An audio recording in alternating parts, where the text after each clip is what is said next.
It seems like every few years you come across a story in the news about a person that typically follows this format. You have someone who lived a very normal life and pursued a very common line of work, like being a teacher or a janitor. Then after working for decades and living a very normal life, they eventually pass away, and when their loved ones are going through the process of handling their estate, they make a shocking discovery. What they learn is that their loved one, who they thought was your textbook example of an average human, was actually keeping a big secret from everyone. As it turns out, their loved one who had passed away had actually been creating a huge fortune in the stock market. Your average Joe, who wasn't a banker or a financial analyst and only made a very modest salary their whole life, had amassed sometimes millions of dollars over the course of their life. These kinds of stories are inspiring because they're proof that as long as you put in the effort, no matter where you are in life, you can always make your financial situation better. No matter how far away having a $1 million stock portfolio might seem to you, it's something that's still within reach. And while many books, websites, and YouTube videos talk about these individuals, many of them don't actually highlight one of the most important factors as to how these people were able to build such wealth in the stock market.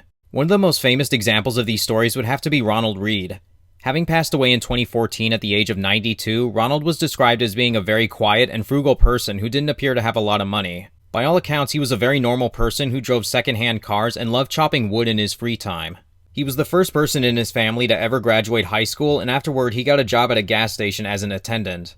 For almost a quarter of a century, he worked on cars before becoming a part-time janitor at JCPenney, working until 1997. Despite coming from a poor family, he was known for having an excellent work ethic and loved learning by reading books at his local library. Upon his death, his relatives were shocked to discover that over the course of his life, Ronald had amassed a fortune of over $8 million in the stock market. According to his estate, Ronald left $2 million to his stepchildren and his friends. He left $4.8 million to his local hospital and $1.2 million to the library he used to frequent. Ronald's story was picked up by national news outlets, and today his legacy has been covered in various books, blogs, as well as videos here on YouTube. It's an inspiring story that people love to hear because it shows that anyone who practices discipline, frugality, and are willing to educate themselves on investing can become wealthy in their lives. But one often overlooked part of Ronald's story is how he was able to pick his investments. What exactly did Ronald invest in that resulted in him generating such a large portfolio? According to his attorney, Ronald would not invest in any speculative stocks. He also would not invest in any tech companies or anything that he felt like he didn't have a good enough understanding of.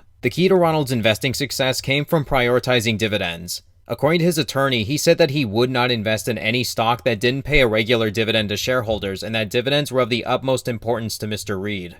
Despite not having access to a computer for the majority of his life, Ronald understood the effects of the dividend snowball. Between 1960 and 2021, dividends accounted for roughly 84% of the total return of the S&P 500. You can see just how significant of a difference your total return would be if you didn't include dividends being reinvested. A $10,000 investment in the S&P 500 would leave you with $4.9 million if you took the dividends into consideration versus just $0.8 million if your dividends weren't taken into consideration. Dividends can also help ensure that your investments are earning a return during periods when the stock market is flatlining. This was the case during the 1970s, where as you can see, the stock market experienced a long period of time where stock prices didn't really see much progress. Although the long-term trend is that over time the market will always go higher, the 70s served as really a lost decade of growth. It was during this time that dividends actually made up 73% of the entire decade's overall returns in the stock market. Starting in the late 60s and extending into the early 80s, there was a period where most stocks didn't see much share price growth, but dividends helped provide a steady stream of returns to millions of investors. But as unique as Ronald Read's case might sound, there's actually plenty more examples out there of people who created large sums of wealth by prioritizing dividends. Louis David Zager, who lived in a rent-controlled apartment in New York, left roughly $18 million when he passed away in 2014. He reportedly received so many dividend payments that in his later years he was known for going on luxurious shopping sprees at Saks Fifth Avenue and would constantly travel around the world. Although he was more educated than Ronald Read, he did know about the appeal of living off dividends, and in a bizarre way, you could say he lived a fruitful life despite being a complete mess at home. Kurt Diggerman was a homeless man who for more than 30 years collected bottles and cans to be recycled. He would use the money he earned from recycling that he didn't need for the bare essentials and invested in the stock market, which he learned about from reading books at his library. When he passed away at age 60, people were shocked to learn that his portfolio was worth over $1.4 million. Despite being homeless, never finishing school, and relying on recycling to generate his income, even this man was able to build wealth in the stock market despite the odds being stacked against him. It's an unusual case of extreme frugality where you have someone who didn't even want to spend the money to live indoors, but he could have if he wanted to, at least later on in his life. And although we've looked at some of the most extreme situations, the truth is that millions of investors every day rely on dividends for their returns. The most popular forms of investing, which include the mutual funds inside of 401k plans and index funds, both issue dividends to shareholders. The media likes to glamorize individuals who made millions by investing in one specific holding that managed to go through an extreme amount of growth, or people who quickly made a lot of money by pursuing a higher risk form of investing, like using a lot of leverage, or the day trader who used technical analysis to make the perfect entry into an investment and then exited at the perfect time. But the issue with all of these situations is that they're one-off events. Most people who make a large sum of money in the stock market in a short period of time are almost always speculating, or what I'd refer to as gambling, or they're not able to repeat their success consistently. You'll also find people who claim that they've beaten the market by a certain percentage for many years, or sometimes even decades. It's often really difficult to verify their claims, and the ones who actually have done this we already know about. For example, Peter Lynch is a very famous fund manager who was able to deliver average annual returns of 29.2% for 13 years.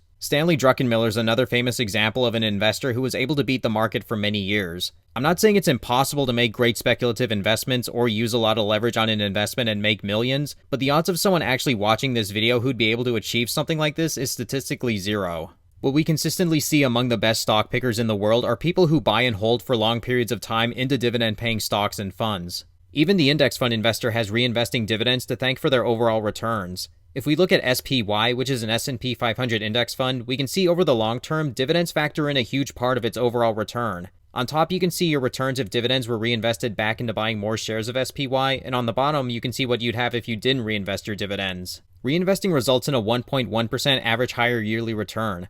A 1.1% difference might not sound like a sizable amount, but over 27.62 years, it results in an additional return of $27,585.42, which is money that I'd gladly take, and I'm sure that you would too. Not too bad off a $10,000 investment, right? Based upon what we've looked at, I think it's adamantly clear that pursuing dividend investments is what made some of the most successful investors of all time.